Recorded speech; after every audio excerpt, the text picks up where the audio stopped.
Check 1 2 1 2. Are we live? I believe we are live. What is going on, everybody? I go by Philly Mike, and this is the Philly Talk podcast. But we got Dave Spadaro on once again. He was on a week before the draft, and he told us that we'd be happy. And I think that I can say for every Eagle fan out there that they're beyond happy with all the picks that were made in the 2023 NFL draft. Dave, how you feel with OTAs going? Yeah, it's really great, Philly Mike. I'm excited about this football team and the way that they have reloaded the roster and signed the quarterback to a long-term deal. Very impressive through the free agency route, through the draft route, through the trade route. I wondered I wondered how long it would take after that loss in the Super Bowl. You go, geez, what a shame that team, that great roster, didn't play its best game in the Super Bowl and then doesn't win the game. How quickly can they have a roster that gets back to that level of talent? And we're sitting here now in late May, and you go, this roster's loaded, and it's really exciting again. And there's a lot of youth, and the prospects are really bright, not only for 2023 but years to come. So I'm really excited about it. The OTAs started today. You want to get through these 2 weeks healthy. That's the most important thing. And then we'll see what happens in training camp. This team with a great schedule, with a lot of primetime games, national games, an improved NFC East.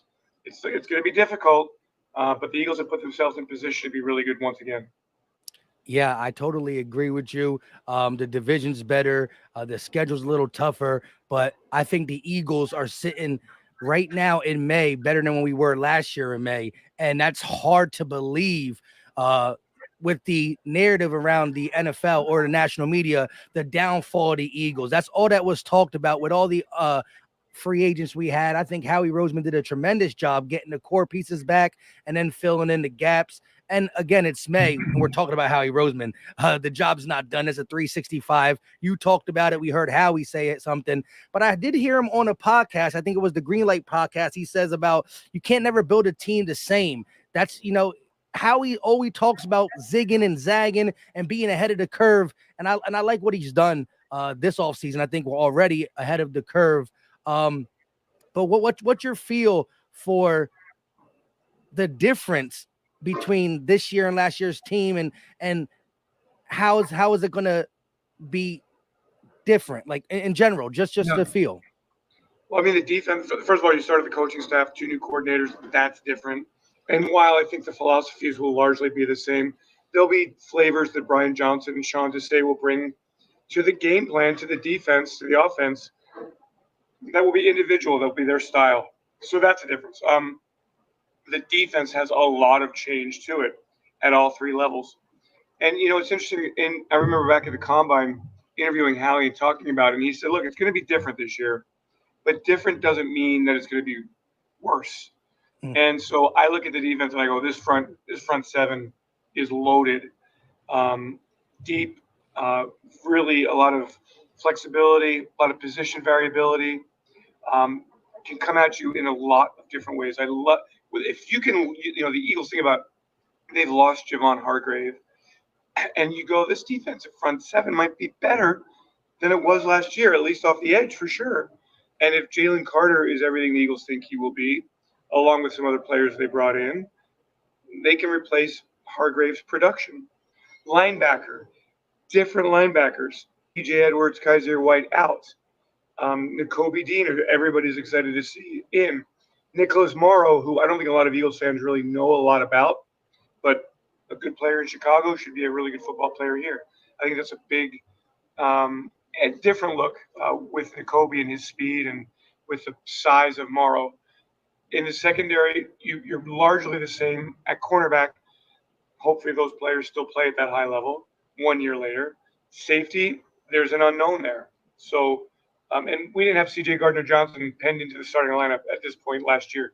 Reed Blankenship, we know a lot about him now. Good football player. We don't know a whole lot about some of the newer players that are here. Terrell Edmonds, a solid starter in Pittsburgh. Sidney Brown, productive 5-year starter at Illinois. Justin Evans getting back to his form now that he's healthy. So that's interesting. The offense to me is largely the same. Obvious differences are in the backfield and at right guard. But for the most part, it's going to look a lot alike. But there's that X factor in, DeAndre Swift, who's that kind of that move him around the formation type of player that the Eagles haven't had since Darren Sproles, before him, Brian Westbrook. So, and look, the Eagles are also coming into this season as the hunted team, and that always makes a difference. Not according to Nikobe Dean. He said we still feel like we the hunt, we the hunt, we doing the hunting. But I gotta ask you, since we stopped at the offensive side of the ball, you spoke about running back and right guard being the difference, and I think that's where two big battles can come from. As much as Swift was the big news day 3, I believe, on the draft, like Kenny G's still around. We did sign Rashad Penny, who went healthy. He's a highlight reel waiting to happen. I like these two battles, and at least my audience and most Eagle fans believe in the whole iron sharpens iron. The man who gets the job deserves the job, and or the Eagles could go committee. But give me your take on the right guard battle with Tyler Steen and Cam Jurgens, and this running back battle for OTAs and training camp. Look, I actually think that right guard is even deeper than Tyler Steen and Cam Jurgens. I think that it is Jack Driscoll. I think it's Josh Sills. I think it's Sue Opeta. I think it's going to be, you're now looking at a new era at right guard. Isaac Seumalo, a terrific player, intelligent player, big right guard, which I think is really important. So I think it's going to be. Look, I think it remains to be seen. I happen to think Cam Jurgens has a chance to be an outstanding center whenever he has a chance to be center. And Jason Kelsey steps. I think Cam Jurgens will step in there and he'll be great. Can he play right guard at 305, 310 pounds? That's the big question. Jason Kelsey's always had that big guard next to him, dating back to Todd Harriman's, Brandon Brooks, Isaac Seumalo, etc. So we'll see how Steen makes that adjustment from the left tackle position to the right guard spot if he's going to take a lot of reps there. Josh Sills is a player who last year made the roster as an undrafted big player, played guard, played tackle. We looked good in training camp. We'll see if he's back and ready to go. Driscoll is a solid football player, yet not that big player, big physical guy. So the great thing is the Eagles have options, and they always value the offensive line, and they made sure to address it high in the draft. And Tyler Steen was somebody who came in a pre-draft visit, big guy, smart guy, aggressive, physical, former defensive player. I think I don't think it's going to be seamless per se, but with the way Jeff Stoutland works these players, I think it's going to work out very, very well.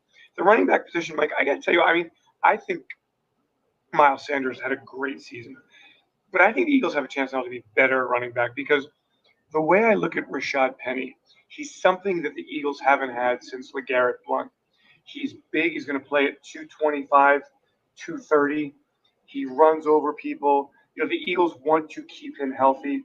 They recognize, and I think Eagles fans are sleeping on him. I think Eagles fans are sleeping on Rashad Penny in a big way, because behind this offensive line, if he stays healthy, this is a guy who's averaged 6 yards a carry in his career. Outstanding player. DeAndre Swift, how do you use him? I don't run him between the tackles. I get him out in space. I use him as a pass receiver. He can run the route tree. He's an explosive player. Kenny Gainwell came on strong, 3rd year. He knows the opportunity that is in front of him. Boston Scott, we know he can do everything, right? Especially against the Giants. Yeah, exactly. Trey Sermon, hey, there's a big X factor. Is Trey Sermon good enough to win a spot on this roster and be a contributor? Great college football player, high draft pick of the 49ers, had 2 carries, looked good in that one game against Jacksonville last year. Is he ready to be a factor? So, when you talk about iron sharpens iron, you are exactly correct. The Eagles have created depth throughout this roster, and that's what's really exciting. Yeah, I do think there's a sleep factor to Rashad Penny. I think everybody hit the snooze button once they traded for DeAndre Swift, to be honest. And again, these players know that talking is just talking. They're going to go prove it, especially in the months to come. But I do think there's a little sleep factor as it pertains to Rashad Penny. I think a lot of people go right to Gainwell, who we saw perform in the playoffs at a high level behind Miles Sanders when he got the opportunity. And then DeAndre Swift, a Philly kid, a guy who tore us up week 1, almost let them come back a little bit. They didn't get the job done, though. But it's good to have him come home and play. So Mike, I agree with you on that. I think that that people have slept on Penny, but I also think it's because not just because of Swift. I think it's also because of his injury history, and there's like this just expectation that he's going to have trouble staying healthy. So look, the Eagles are aware of that. They're also aware that they're coming off this long season, so they've been really wading slowly into the on-field workouts. I'm sure that in training camp they won't tackle. You want to get to the training. You want to look at it. The fact is that the Eagles had 22 healthy starters for the Super Bowl last year. Can you really, really expect that in 2023? What you can do is try to mitigate the risk of injury, and I think that's what Nick Sirianni is going to do here. Training camp, they'll have joint practices, perhaps. They've got three preseason games. You won't see tackling in training camp, and if there are joint practices, you won't see joint practices that end with players on the ground. If you can keep Rashad Penny healthy, he's going to have a gigantic season. I like it. And, at this time, we really waiting for football. But when we're at this part of the offseason, just to hear the word 7-on-7, 11-on-11s, and OTAs, it just gets us. We want more. It's funny, though. If you look at an Eagles post on Twitter, underneath it is just the excitement just to see anything that they could give us. So we love that for sure. On the defensive side, you talked about Nikobe Dean and the linebackers being different. You said the pass rush different, but as we sit now, without seeing it put together, it could be even better than last year's pass rush. Nikobe Dean season is something I want to hear about. How is he just in the locker room around the team different from year one, knowing that the linebacker position is kind of his. He's the leader in that room. He's the, guy that we believe is going to be most likely in the middle of this defense. How has he just feel different just by hearing him speak on some of these side shows, Good Morning Football and at the podium? He just seems to understand the moment is different, and he looks like he's going to take a full advantage of it, at least from that aspect from me. I mean, I'm not sure how different he is because he's always been really business oriented. I spoke to him last week after his press conference, and he took 1 week off after the season, enrolled in 2 classes at Georgia, like 2 mathematical engineering classes or whatever they were. They're like heat transfer and some other crazy major. He's just a really smart, highly motivated kid who isn't resting on any laurels. He sees an opportunity there. He works in the film room as hard as anybody, Mike. I mean, look, Nikobe's not the biggest guy. And he runs through. Oh shit! And we lost him real quick. Shout out to the 216 people in the building. Hopefully he gets back on quick. I don't know. The reason we took a little long to get on from 4 o'clock to about 4:08 is because he's at the NovaCare complex right now working, and he couldn't find spot where the wireless Wi-Fi was seeming to work. So he was walking all over the building saying, "Are we good now? Are we good now?" Almost like the cell phone check. So hopefully we get Dave back on, because I do want to ask him about Nolan Smith, Jalen Carter, and Jordan Davis as well. Just the way the conversation translated. We only been live for about 13 minutes and 50 seconds. Hit the like button for your boy. It's free. It's easy. It don't cost a thing. Until he comes back or until he messages me. Let's hear from you guys in the chat. Shout out to everybody. He said, didn't Sills put on the commissioner's list? The exempt list, he might. I know there was a situation TMZ put out there last year that was kind of sickening to hear. So we'll see where all that goes. But he did say at the end of the right guard's spiel that he thinks right now he's looking more towards Tyler Steen to get that, or to pursue that right guard position, for the simple fact Cam Jurgens great, but I do think they want a bigger guy next to Kelsey, because Kelsey's been undersized his whole career, always had that bigger right guard there, and then you can utilize the little big dog for sure. But let's chop it up with you. I'm about to message him real quick. Hey, can you come back?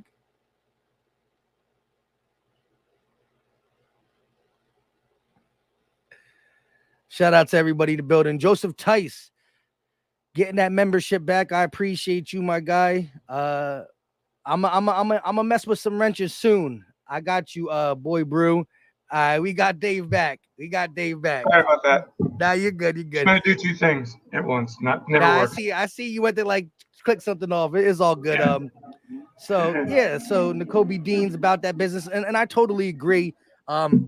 I think he could have played last year, but again, we were getting some good production from there, and I think Nikobe understood right now the team needs me to be a depth piece, needs me to play special teams, and I think he made the most of that in his own way. So I just can't wait to see both Nikobe Dean and Jordan Davis's the first two Bulldogs on the team's production go kick Yeah, up. I mean, look, I think everybody recognizes Nikobe's got all this talent, and he really prepares super well and super hard.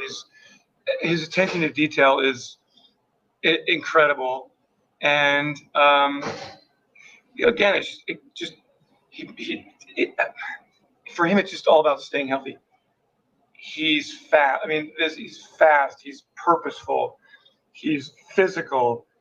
He can rush the quarterback if you need. He's tough against the run. He can cover you in space. He's got the speed to do that. Nikobe, I'll just think back to the draft last year when he had the chance. When the Eagles had the chance to draft him, it was like, oh my gosh, you're kidding me! Nikobe Dean's still on the board in the third round. So I'm really excited to see him, as much as I am to see some of these rookies who have a chance to play. I think the Eagles have retooled the defense with talent, with players from high-level schools who've had success, and I think Sean Desai has a great sense of how to teach, a really good way about him, a confidence, a trust in his players. He's very interactive with his players. So, if front seven leads the way, we've got some questions certainly at safety because you don't really know who's going to be the guy at this point. But the guys. But I really do believe the offense is in good shape, coming back a lot of continuity, more questions on the defense. But, Philly, I just feel good about where this team is. I feel like they'll be ready when September comes and the trip up to New England. This football team will be really ready to play great football once again. Yeah, I'm with you there. And just because there's questions don't mean it's bad. It could be good questions. And I think we got some good questions. I think that the battle of safety is going to get the most out of them. And I think whoever knocks the two top safety spots on the roster, I think the Eagles play a lot of, not under the size, so we'll see. But I see scenarios where they get three safeties on the field at times. And so I don't think the guy who don't necessarily make the starting cut ain't going to get PT. But I do think that, the two that win it, it's going to be deserving. But just to talk a little bit about the two new dogs, the 2 first-round picks, Nolan Smith and Jalen Carter. And I do want to ask you one thing about Jordan Davis first, actually. Go ahead. Inside the Birds, Greg Cosell and them, they do a great job. He said something about Jordan Davis taking massive steps, just making massive progression he's seen in camp. Well, first of all, I love Greg, but Greg hasn't seen anything because there's been nothing to see. They haven't been on the field yet. And I know everybody's expectations are very high for Jordan. We are all excited about the shape that he's coming in. He's more mature. He's in his second year. He knows what to expect. But it's premature to say anything about what they've done on the field because they haven't done anything on the field. Today was the first day of OTAs. There's no contact. But there's no doubt Jordan Davis is a big, strong, powerful player in his second year, healthy, and let's hope he's ready to dominate because he's going to have a chance to do so. Yeah, that's what I chalked it up when I made, of course, it's YouTube, right? So the headline is massive production. I kind of chalked it up to just the fact that he's probably healthy. He's coming in already known what an off season in the NFL feels like, what a season could feel like. Now that he's healthy, he's probably in better shape now than he was as a rookie, just off mental shape, So I think that's kind of what I chalked it up to off them Greg Cosell big headlines. But yeah, I mean, and I'm not criticizing Greg. I'm just saying he's a little premature. And there's other ways to tell. I think what Greg was saying is that he's heard really good things about Jordan coming in. his maturity, his sense of purpose, the shape he's in. We just have not seen him on the field yet. Facts, facts. Now, the Eagles social media did release this clip about Nolan Smith because we heard him speak how he talked to Howie Roseman. I love the whole Gator thing between them two. It was lovely. We heard the Sirianni and Laurie thing, but we didn't hear him speak to Sean Desai. And just the fact that he wanted the PDF on draft night of the playbook and the way he said, like, you got it. I want to play. I want to show you. First round pick, deep at the defensive line. I think he's gonna be. I think he's gonna be a huge impact. What is your take, just premature, of the role a Nolan Smith will play? Yeah, I mean, look, when you have Hassan Reddick in front of you, there's hard. There's only how many snaps in a game, but I think Nolan will prepare. He'll be ready if called upon. He'll be capable if called upon. I think the Eagles will explore ways to use him in up and down, the line of scrimmage. Maybe you see him as a stand-up joker coming in the middle. Quality reps are there to be had for Nolan Smith, who is one of those Nikobe Dean kind of players. He will study all night. He will be ready. He will be physically ready. He will be mentally ready. I don't want to put a number on snaps or production because I just don't know how much there's going to be. If Hassan Reddick is out there getting 16 and a half snaps during the season, and Sweaty J's got 11, and Graham's got 10, and blah, blah, blah. I don't know how much playing time Nolan Smith will have. I would imagine he'll have a chance to play on special teams. But I'm so high on Nolan Smith from what I've seen from him on film, from the talks that I've had with those who scouted him, from speaking with him. He reminds me of D'Amico Ryans in that kind of professor way, like that. I'm going to be a head coach someday. He's a natural leader. He's gregarious, great intelligence. I think the Eagles made a great draft pick there, and I'm excited to see him as well. I think he's going to have a fine career as a Philadelphia Eagle. Hey, look, Dave, I was live during the draft, and of course, we're rooting for Jalen Carter to fall. Seattle goes by, he don't go. The chat's going crazy. Everybody on the panel is going crazy. When we trade up with Chicago and get Jalen, we're going crazy. But every single pick past us getting Jalen, I said, please don't draft Nolan. Please don't draft Nolan. Please don't draft Nolan. It's documented how much I wanted Nolan to fall to 30 because I didn't think it was going to happen. I had him going in the teens or in the early 20s. And so I'm happy I was wrong. Great pick. And I did look a little bit through Sean Desai's defenses with the Chicago Bears because he was more of an assistant with Seattle. I've seen a couple times where both Khalil Mack and Robert Quinn were on the same side. And so my imaginary is Hassan Reddick and Nolan Smith replacing Robert Quinn and Khalil Mack in that kind of scheme. I think you can just replicate that. And he's had success with some of them type of stunts and schemes. Again, it's a little different if they drop back. Okay, hold on. Who are you taking off the field? You taking Josh Sweat off the field? No, I'm putting him as like a linebacker. I'm like you said, stand-up linebacker, but having him on Hassan Reddick's side too. So in that situation, Robert Quinn was more the pass rusher, and I forgot where it was in the scenario, but one was standing up as he could drop back into coverage if it's a zone, or he could blitz too. And then you got two very talented guys coming at your right or left tackle. Yeah. You know what I mean? Not every down. I'm fine with that. I agree. When you have a player like that, be creative, find ways to use him.